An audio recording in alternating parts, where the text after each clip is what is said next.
Hello, everyone, and welcome to this LinkedIn Live session, 5 lessons on how to thrive in corporate business.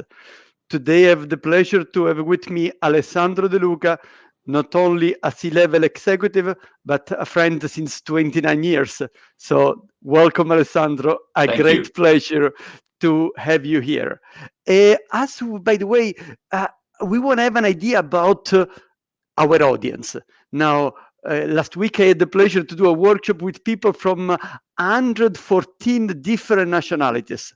And I'm pretty sure that today we have people that are joining us from different places.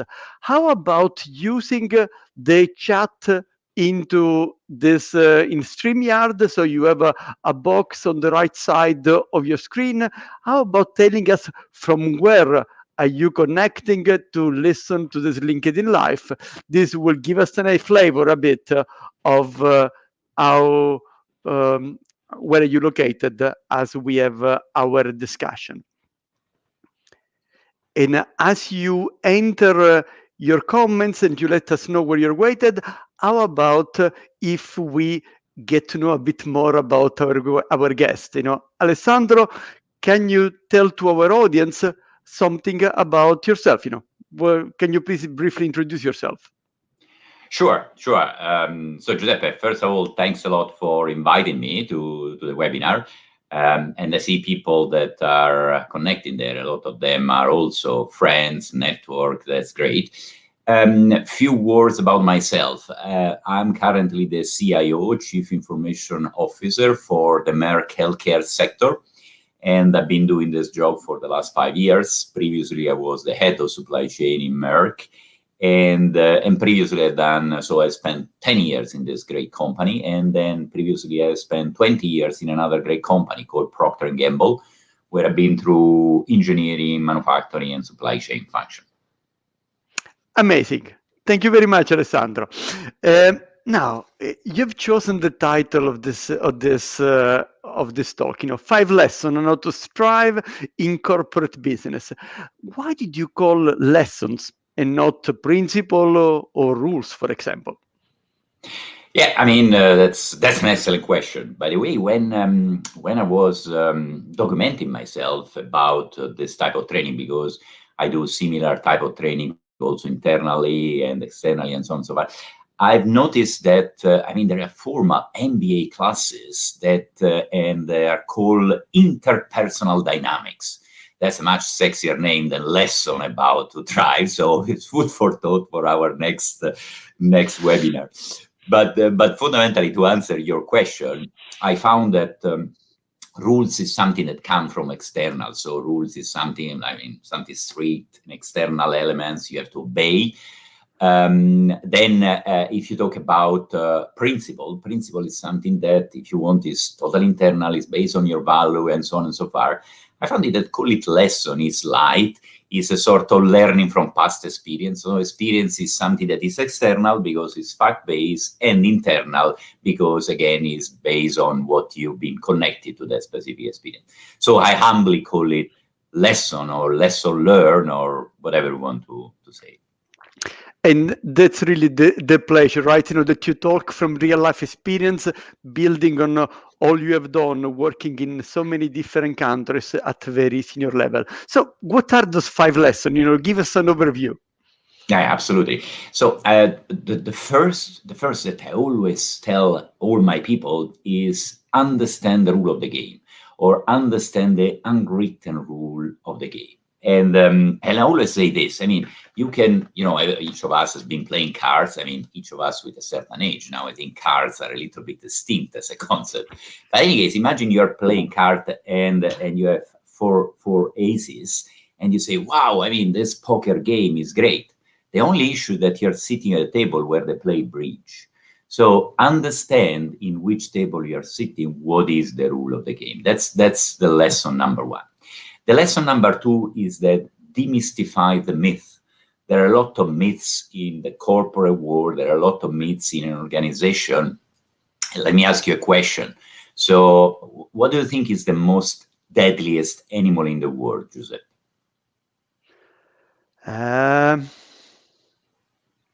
Rhinoceros? Rhino. I mean, people say rhino, people say lions, people say sharks. The most deadliest animal in the world by a factor of 1,000, so it killed 1,000 more people, is the mosquito. So, and this is demystifying the myth.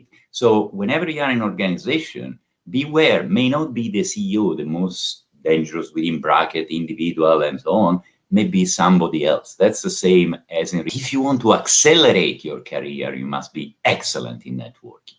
And that's the point. So working, it's a necessary condition, but it's not sufficient for the acceleration of career where networking counts most. So that's a lesson number 3. The lesson number 4 is, I say, it's all about PIE, P-I-E, and I'm going to be on that 4 point in detail. And the lesson number 5 is that communication is key. I mean, how to communicate is key. Everybody that loves history, I mean, that loves ancient history, you know, I'm from Rome, so I love ancient history of Rome. I love, I mean, there is a famous philosopher called Cicero. I mean, and Cicero, 2,000 years ago, he wrote a book. The book was called De Oratore, so the orator. And I read what he wrote 2,000 years ago. So if you have the ambition to have a professional career in politics, commerce, or the army, learn to master the art of communication. If you don't, then it's better you go to the countryside, seeding and planting the grain. So, I mean, that's a lesson not for me. That's a lesson from a famous philosopher 2,000 years ago. And I think as a 5th point, is still valid. Learn how to master the art of communication. Okay, friend. Well, excellent, Alessandro. Now, before we go into the 5 lessons more in details, I mean, I want to ask you a more general question. Do you think that competence is directly related to confidence and vice versa? Yeah, that's that's an excellent question to start with. I mean, and obviously there is not an answer that yes or no. I mean, if you ask my opinion, is competent. If you are very confident, it means that you are very competent. My answer is probably no. It's not. However, that's the interesting part. You may perceived as very competent, and we see that then the perception counts. And I'll make you an example, okay? So takes a fact-based performance. So takes selling items. Imagine, Giuseppe, you are a salesman, and at the end of the month, you have to sell 100 things. That's your budget. You target to sell 100 things. Well, even there, if you sell 110, so if you exceed your budget, maybe your competence, your capability, or maybe something else. Maybe is that by that month, there is a fantastic marketing campaign that you've done nothing about it, so that boosts your sales. And the opposite also counts. I mean, imagine that month you sell 90, so you sell 10% lower. Well, that may be because your competitors have underpriced or there is a new product innovation. So what I'm saying is that performance and competence, and it's not strictly related to fact. There is this element of perception. And I was reading an interesting article. I don't know if you can see it here. In any case, it's an article from Harvard Business Review, March 2021. The article says, to see more competent, be more confident. So it seems to relate, to create this relationship between showing confidence, being perceived to be more competent. So if you have time, all of you, have a look to this article or Harvard Business Review. But fundamentally, what the article says 2 things. So they've done a study with 50 experts, and they asked these 50 experts to judge a class of students. And this class of students is supposed to do an exam in math, okay? So they have to judge which of those students is more competent on math. And these 50 experts, have 2 data on their side. They have the prediction of the students. So the students say, well, I think I will pass with excellent grade. And they have the actual result of the student. So these experts have only 2 data. Well, you may guess that at the end, when these experts have been asked to judge the specific competence of the student, the highest score went to the students that were predicting to achieve an highest result. So the people that were more confident were judged by the expert as the more competent. And the actual results, there was no direct correlation. So it was not clear that if you really overscore, these experts associate the competence. So the article explained that definitely showing confidence, it's created this perception on being very competent. However, and that's why obviously Harvard Business Review is always a very interesting reading. Then they say, but however, there is to watch out.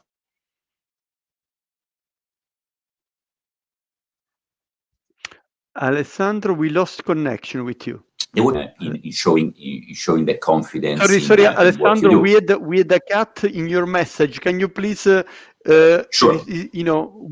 So when you say the Harvard Business Review also gave a watch out. Okay, so yes. Okay. The two comments in the article of the Harvard Business Review were the following: is that showing confidence is important, but you should show confidence on you should be authentic when you show the confidence. So you should be confident on what are your strengths.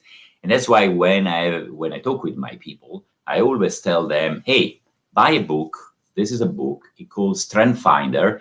I mean, and this is a very simple book, I think from the 90s and so on. It enables to identify your strength. That's very important, because then you can really understand what are your strengths, what are your opportunity area, and be confident on your strengths. So that's element number one. The element number two, the Harvard Business Review is saying, is that whenever you show your confidence, your strength in front of a customer, in front of a partner, never say something negative about somebody else. So never say, well, I'm very good in supply chain, but Giuseppe is not. That's discriminate and creates a bad perception of yourself. So that's the article, and that's the answer to your question. I don't believe that being more confident is a sign of competence, but there is a perception associated to it. So whoever show confidence in his or her strengths and show absolute them, that obviously there is this sort of perception. This guy must be very competent. Great, Alessandro. Thank you. Let's go back to your 5 lessons. I mean, you talked about understanding the rules of the game. How easy it is? Yeah, absolutely. So understanding the rule of the game, this is step one, or if you want, is really the basic. When you join a new organization, or when you want to make a career in your organization, whatever is this organization, is a political organization, is corporate business, is an NGO organization, you really have to understand the rule of the game. Start from the basics. I mean, the basics is like the language. Language is something that is always very interesting. So last week, I had a call with the CEO of a famous automotive company in New York City. So this is a CEO. I never met the CEO before. And when we start this virtual conference, because now everything happened by conference, this CEO told me, hey, boy, how are you? And so on. And I told him, hi, Joe. How is going there in New York City? So I immediately interact with him saying, hi, Joe. He was immediately, hi, boy, whatever. Now, imagine if I would have done this conference call with the CEO of Louis Vuitton, Monsieur Arnaud. Well, I would never say, hi, Arnaud, how are you? I would say, Monsieur Arnaud, how are you? I hope everything is fine. So understanding the type of language, even the way you dress. I mean, if you work in Silicon Valley, you go with a T-shirt. You never go with a jacket. If you work with a European company, I mean, I will always go for a jacket, or like you with a shirt. So these small trivial things enable you at least to have the same wavelength of your corporate organization. But then there is a fundamental mistake that everybody does in understanding the rule of the game.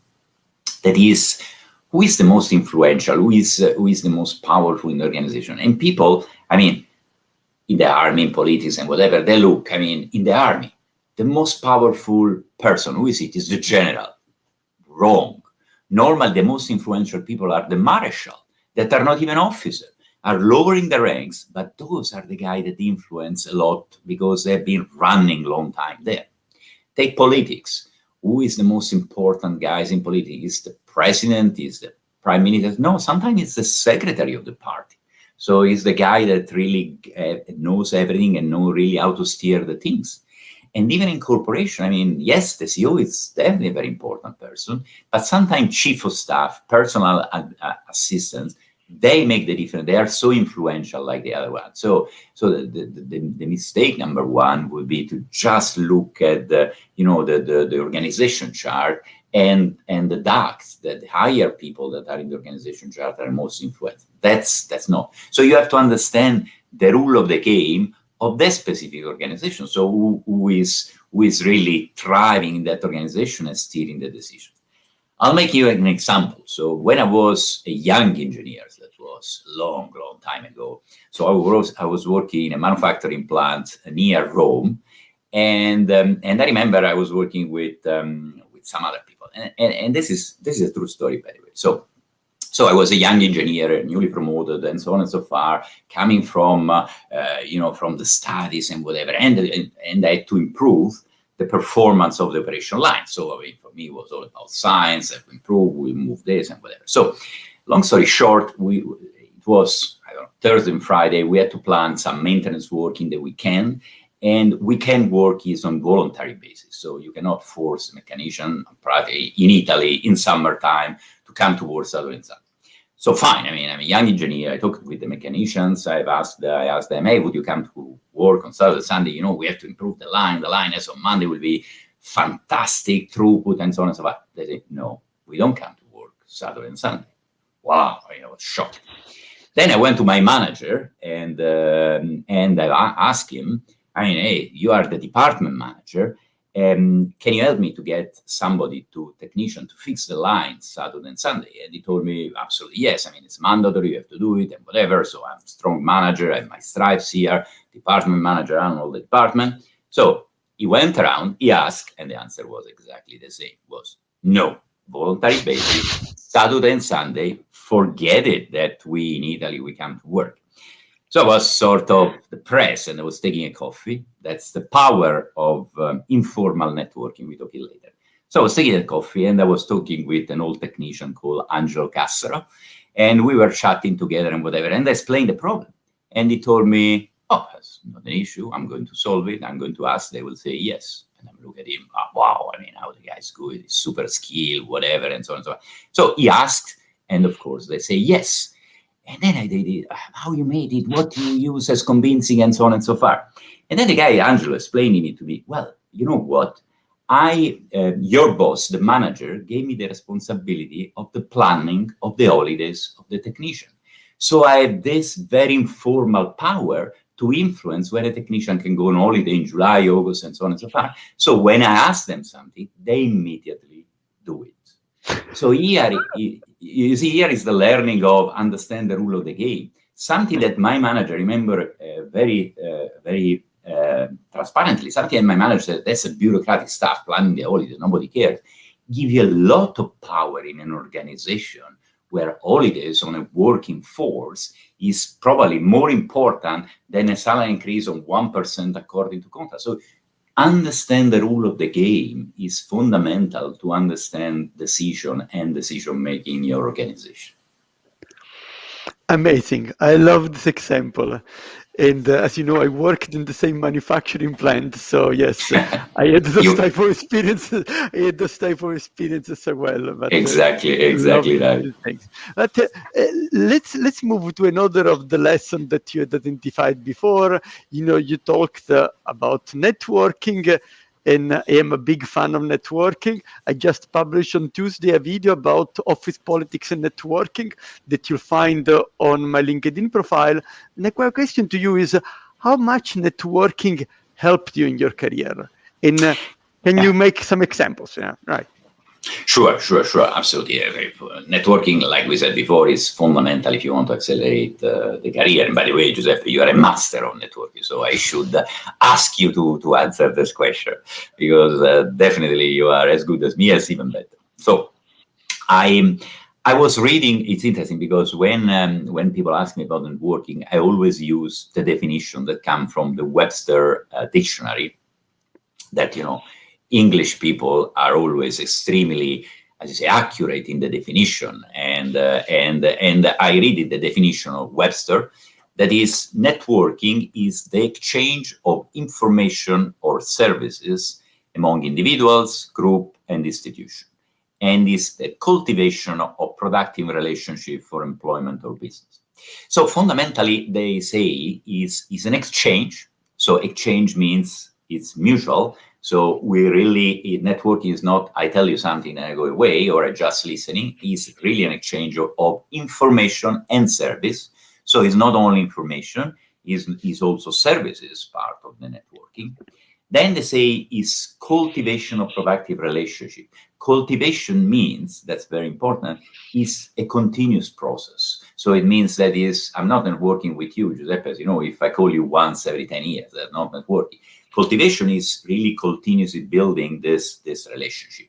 And then they say for productive, it says productive relationship. It means that you don't do it for fun, for gossips, but you do it for value creation for the business, or really to move forward some specific things. So that's very important.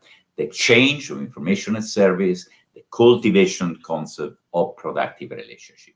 And I always say that the best networkers, that's my consideration, the best networkers are the ones that look first to give something before receiving. So, I mean, and the giving maybe, again, service, information, whatever. So these are really the genuine networking individual, that they don't do it with the need that, oh, I'm going to call Giuseppe because then at the end he's going to give me this and so on and so forth. So that's really the spirit of the network. Networking is fundamental. I mean, all of you that work in any type of organization, they know how much important it is, networking and so on and so forth. And to the extent that, again, here I'll tell you a true story of my life. So, and this is simpler than the one before. When I was younger, I mean, I was sometimes invited to these big meetings with a lot of commercial people and so on and so forth and whatever. And I mean, I was at that time a young engineer. I mean, that was 20 years ago. I was a young engineer, all the commercial people. So I noticed that throughout the meeting and throughout the meeting agenda, I could contribute very little. First of all, because the topic were commercial and somebody talking about technical things was not interesting. Secondly, I was a little bit shy also to intervene and whatever. So what I was using the coffee break to talk with the people, because then is where you start to socialize. The people are more relaxed and say, hey, what about this? And then you talk about investment, and then you talk this. And then I start using also obviously the lunch, whenever it was dinner. So I use this opportunity to the extent that I learned that when these meetings were taking place, I didn't attend the session at all. I just was going there for the coffee and the lunches, because that's where the networking was happening. And this is really when decisions are being taken very often. I mean, big decisions are taken indeed throughout these informal conversations. So my message is networking is obviously important, but don't underestimate all the elements of networking that are also the social element. When if you don't have a strong position in the organization, whatever, you want to use also the side element to get this networking. Great, Alessandro. Let me share, by the way, also an experience from my life, and how I changed as I progressed. I remember that when I joined Novartis in Nyon, one of the things that was typical over there was on Friday to go to a pub, the Fisherman's Pub, to go for a beer. And, at the time I had young daughters, and my priority was to go back home and spend time with my daughters. And by the way, this may resonate with a number of the people probably that are in your audience, especially when you have young children. You really want to spend time with them, and so I didn't invest in this informal networking, and as a result, I never quite get those strong, solid relationship with the senior executives over there. And of course, I learned from the experience. So I remember joining the next company, and 3 months after I joined, we had the community day, which means it was a day where you could help the community. So it was something close to my heart. I joined one of the groups, and I went to help a local charity. In the evening, when we had the company organized a cocktail to say thank you to all the people that contributed, to help the local charities. And when I was at the cocktail, then the CEO of the company came around the CEO of the company came around, and he particularly focused on the new people. So he came over and said, "Hi, yeah, Giuseppe, you're the new procurement director. Okay, nice to meet you, etc., etc.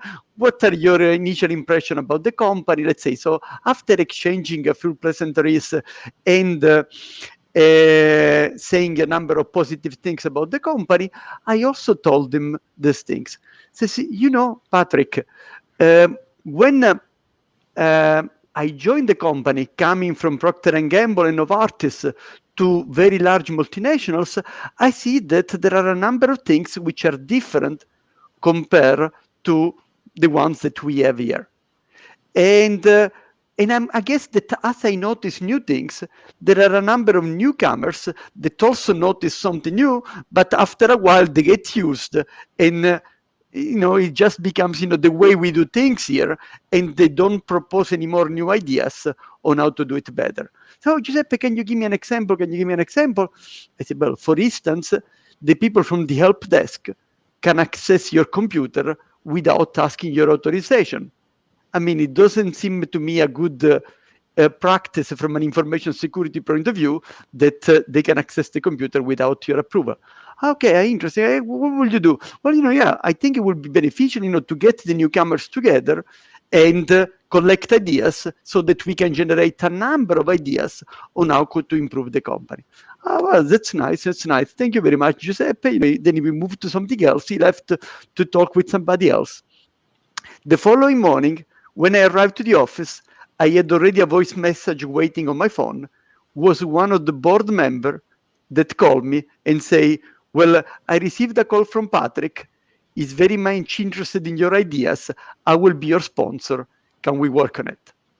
So, an informal event Exactly. led me the opportunity to build a relation with the CEO, and to have one of the board member to work with me on a project and build my relationship after 3 months into the company with some of the leading leaders of the company. So just No, exactly, Giuseppe. Spot on, spot on. Exactly right. This is what we want to tell everybody based on our learning and past experience. These informal events are as important as the formal ones, and even more sometimes, particularly if you're new in the company, particularly if you have a new idea that you want to bring it forward. That's all opportunities that you have to exploit. Yeah. By the way, a quick moment to tell you also about our forthcoming events, because you're joining this event, but we do have LinkedIn Live on a regular basis, and maybe some of the next event may be relevant for you. Next week, I have a Q&A on negotiating your salary after unemployment. Now, I know that the last 15 months have been tough on many, and probably people that have lost their job, or maybe you're interested just to learn on this topic because it's relevant for you. But the aim of this is really to help people that lost their job and that they need more confidence, maybe go over the anxiety and the fear, and being able to negotiate effectively for the new job. So if you're interested, 27th of May at 1 o'clock, and we're going to put the link into the chat.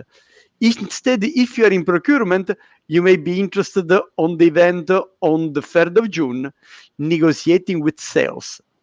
So once again, an opportunity here to learn from a practitioner, from one of the board member of QI Group, and learn about, what will you do to negotiate with sales. By the way, if you're really serious about learning about negotiation, we have also a masterclass that starts on the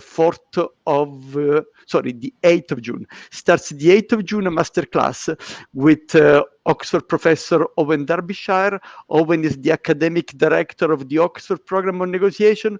We're running together an amazing masterclass that is going to take us to, that we will support you over 2 years on strengthening your negotiation skills. So, all those things, we're going to put the links on the chat, just in case, one of those 3 events, or maybe all 3, are relevant for you. I also want to tell you one thing. We are looking forward to get your questions. So Of course, I have plenty of questions that I can ask to Alessandro, but I'm sure that as you listen the wealth of knowledge and experience that has Alessandro, you may also want to ask your own question. So let me ask one more, because you mentioned, a concept which is close to my heart. I mean, can you explain the pie model? Yeah, absolutely. By the way, I'm not sure if the wealth of knowledge that I have is a good sign, because it sounds old, if you see what I mean. So, or let's put it in a positive way, we are getting wiser. anyways, yes, the pie model is coming from a training that was one of the best training I had in P&G when I was working in fast-moving consumer goods. And PI stands for performance, image, and exposure.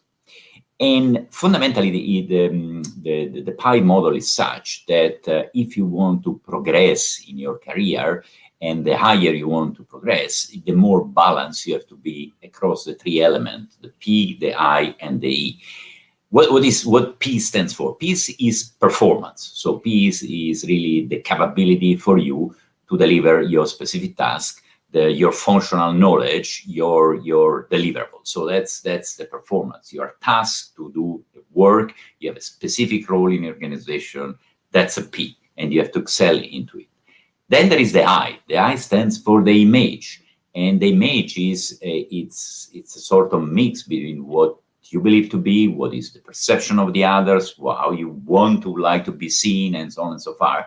But fundamentally, the image is all about the reputation, the trust, the credibility that you have in the organization. So one thing's very important, the performance. The other, also the image that you have in the organization, has to be as excellent as well.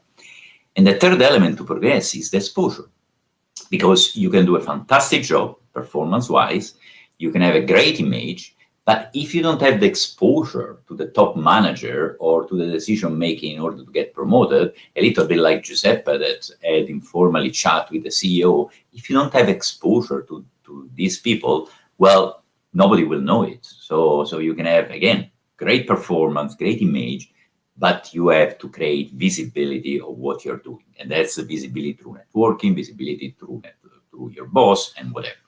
So, and this is what P&G was saying, is that, again, the three elements is really 30% of you for progressing your career, 30% depend on performance, 30% on image, and 30% on exposure. The three elements are very much balanced.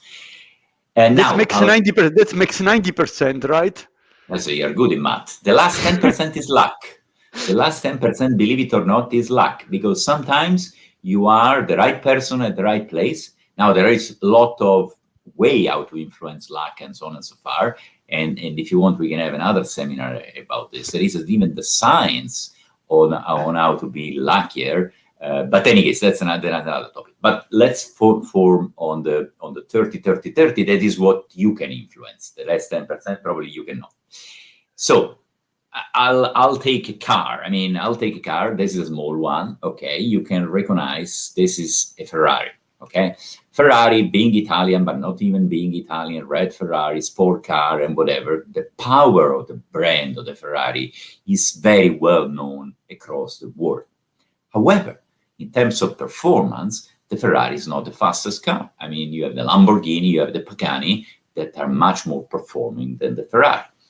In terms of image, the Ferrari also, it has great image, but for instance, if you take Aston Martin with James Bond, some time ago, there was great image associated Aston Martin to the famous 007 agent and so on and so forth. So definitely a great image.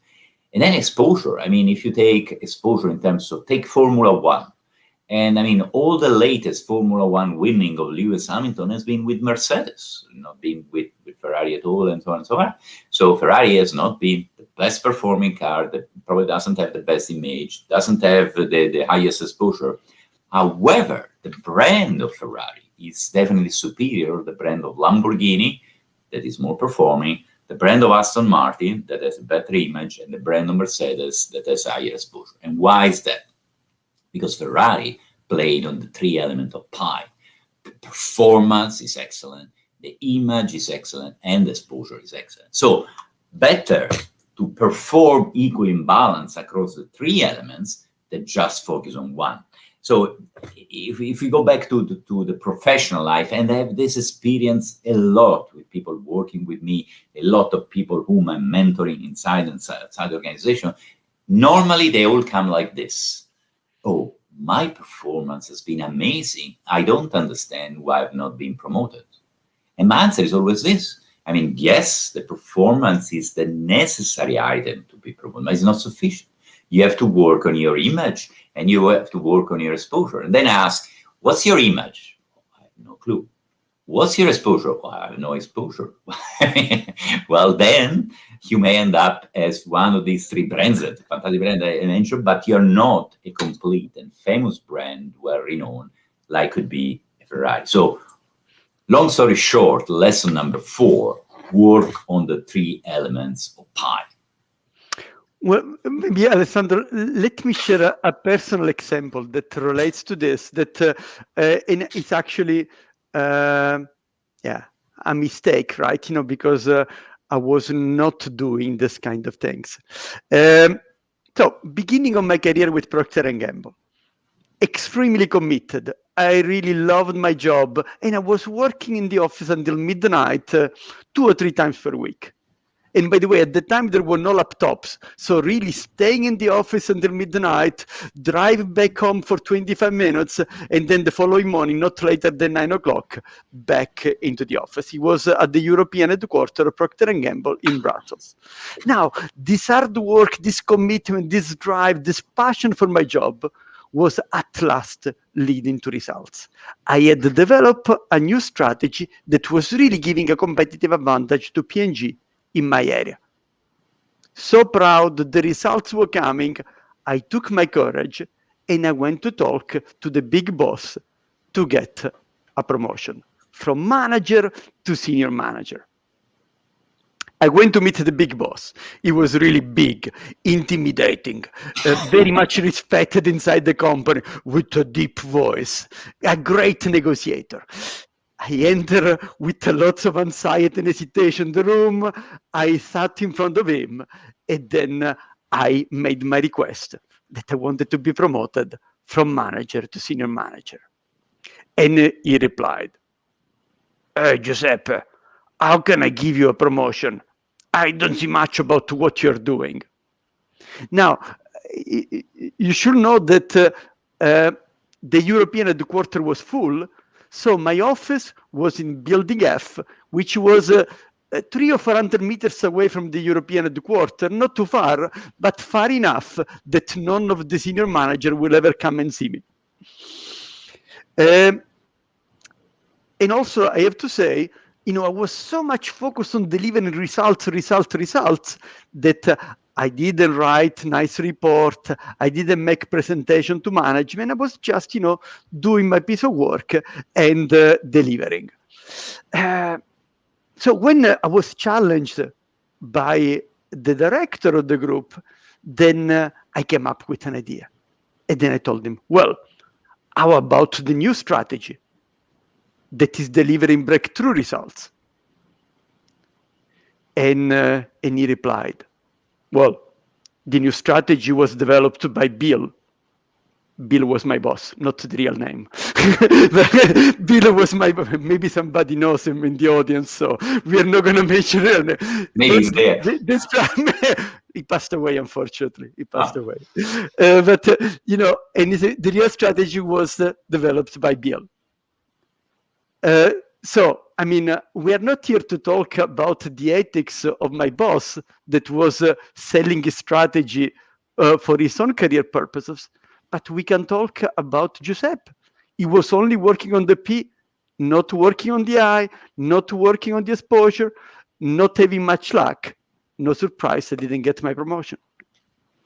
Very well said. I mean, very well said. I think all these learnings, we all got it when we were younger. That's why hopefully throughout this discussion, we are able to pass those learning to the new generation so that they will avoid it.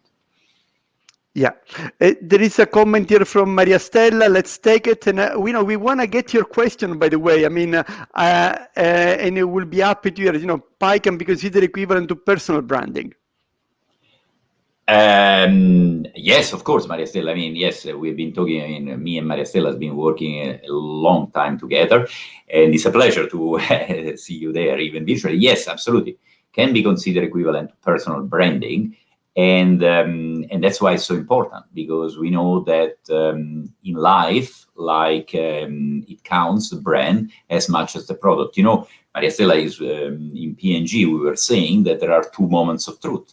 The first moment of truth is when you buy the product, and that's based on the branding. So you buy the product because the label, the brand is very well known.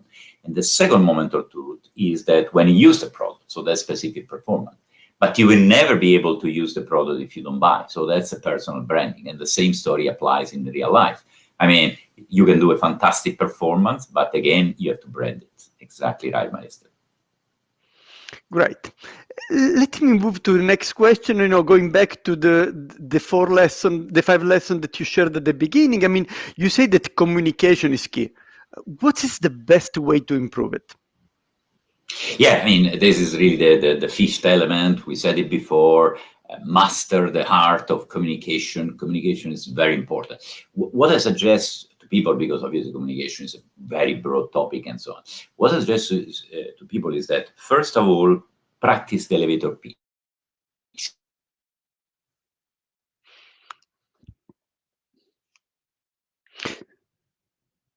Sorry, Alessandro, we lost you again. Alessandro, we lost. Okay, we have a small technical issue, so let's hope that Alessandro is going to reconnect with us soon. So just be patient. I don't know what is happening. Okay, well, Alessandro lost his connection. We're going to bring him back. Okay, perfect. I'm So, here. Alessandro, we lost you when you were saying practice your elevator speech. So, on the topic about Yes. how to improve Yeah. communication, you say practice your elevator speech, then we lost you. Yeah, exactly. So what I was saying is that indeed, imagine that you are in an elevator, you are with the CEO, and the elevator goes to the 10th floor. So you have 20 seconds to sell your ideas or sell yourself, to Maristella point, make your personal branding. That means that you have to be concise. That means that you have to be impactful. That means that you have to be sharp. And this is the first, if you want, suggestion that I have it about communication. Being able to synthesize your concept, be very sharp, practice again how to become sharp. I'll tell you something that you may be familiar with, Giuseppe. There are Japanese poems called haiku.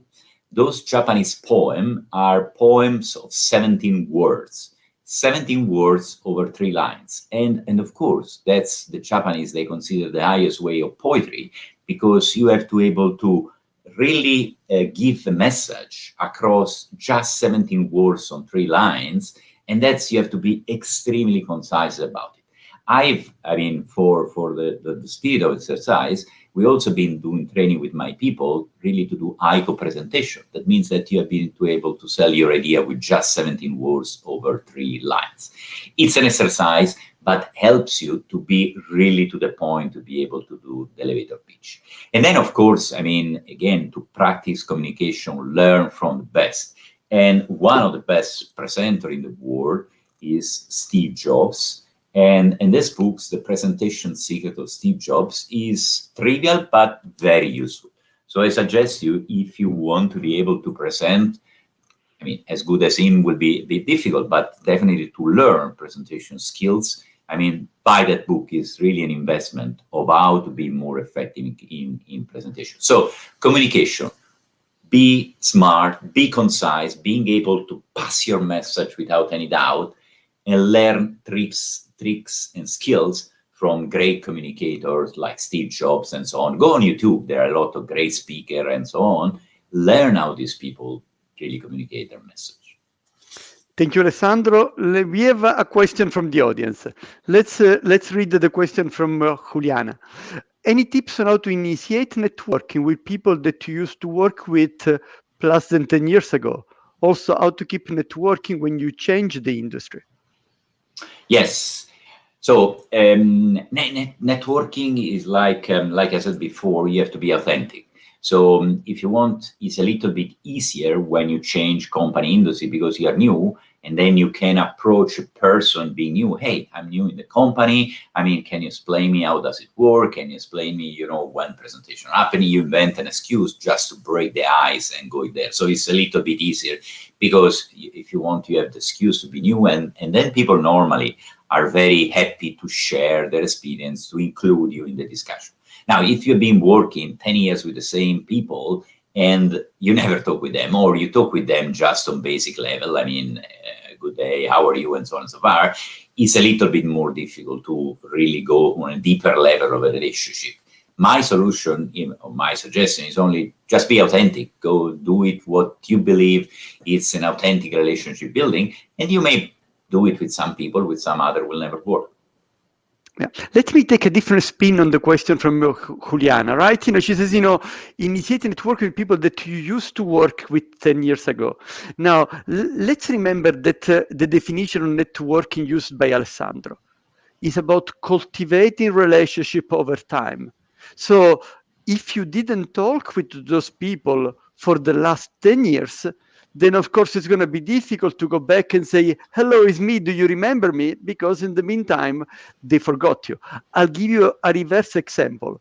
When I left Novartis, then I ended up creating a distribution list of colleagues that I enjoyed working with at Procter & Gamble, at Novartis, and I was sending every Friday a message which was called It's Friday. By the way, Alessandro was in the distribution list because he was very much one of the person that I appreciated. So every Friday evening, 7 p.m., when I was closing my week, then I was sending a message on Friday to the people in my network. Often it was a joke, it was a story or whatever, but it was a way to continue maintaining the relationship with people when you move to a different industry, to a different company, and do something different. So let me give you another great example that another former P&G colleagues that now a C-level executive again shared with me.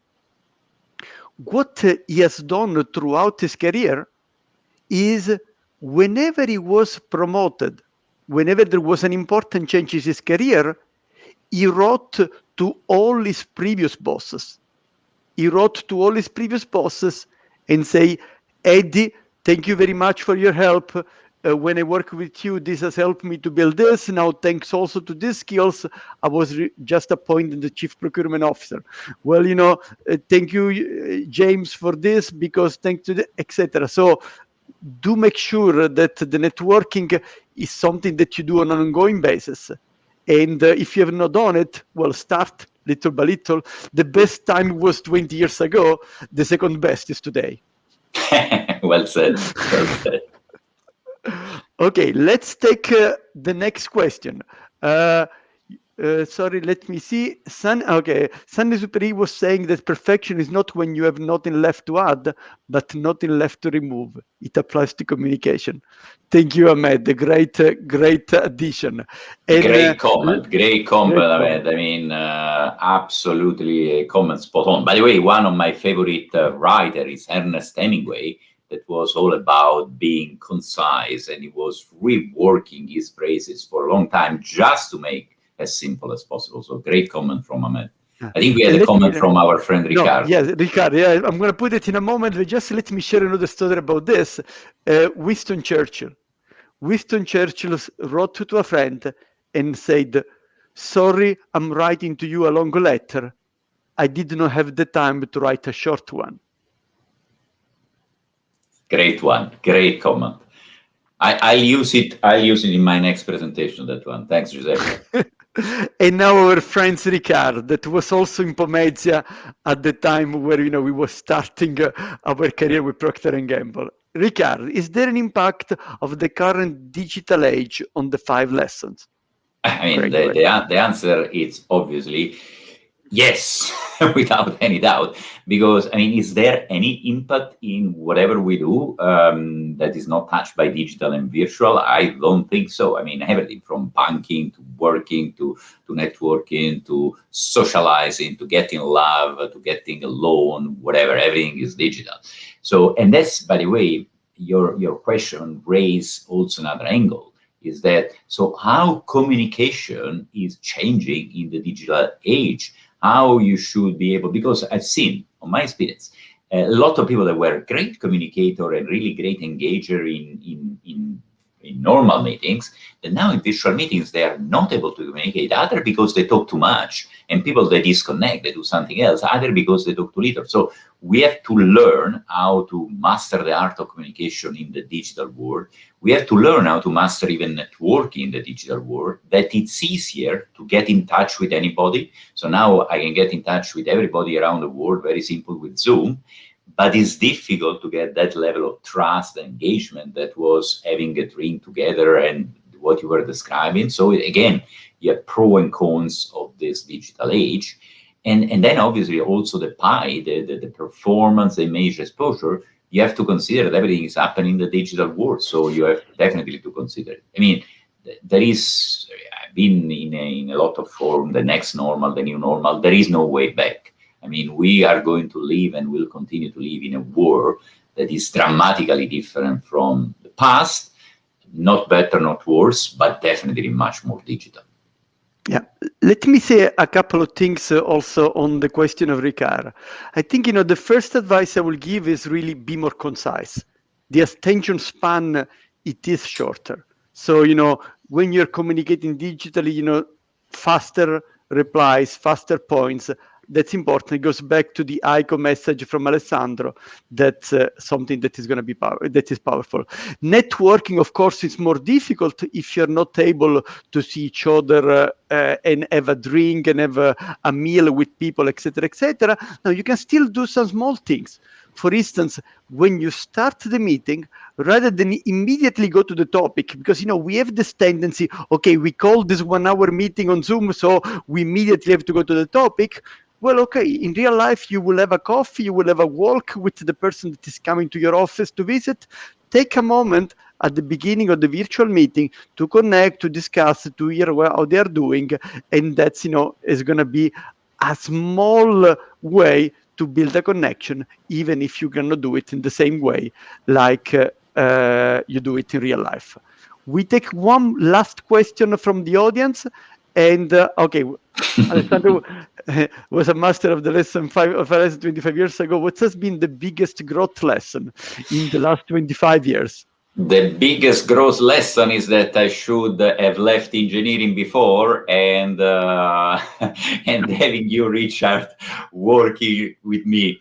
So no, joke apart. I mean, I think so. First of all, thanks for the credit. And by the way, I don't know when we have seen each other last time, Richard. Probably was 28 years ago. So I think we should, in the spirit of networking, we should repeat this year. I'll come to London or you come to Geneva. But anyways, it's a great pleasure. But the biggest lesson in growing a career is probably do quality move. That means that don't change role and company too often, but do it. So I've been working in 2 companies in all my career, 20 years in P&G, 10 years in Merck.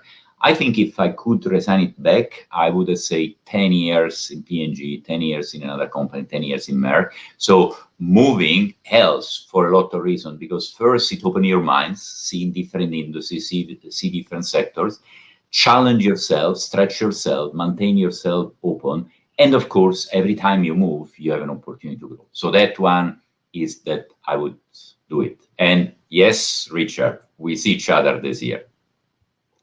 Alessandro, we are at the end of our talk. Let me maybe ask a last quick question. Any role model in the world that can people refer to? Any role model in the world. So I would say for communication, Barack Obama. Take YouTube of the speech of Barack Obama. He's a great communicator, simple, use wonderful words and so on. I mean, great guy. Pie, I think the person who I always refer as a great pie model is Margaret Thatcher. She was very strong in performance. Her image was very strong, and obviously exposure was there. And for networkers, I would have no doubt, Henry Kissinger, probably the biggest networker of all the time. Excellent. Alessandro, what an amazing pleasure to My pleasure. to have you here.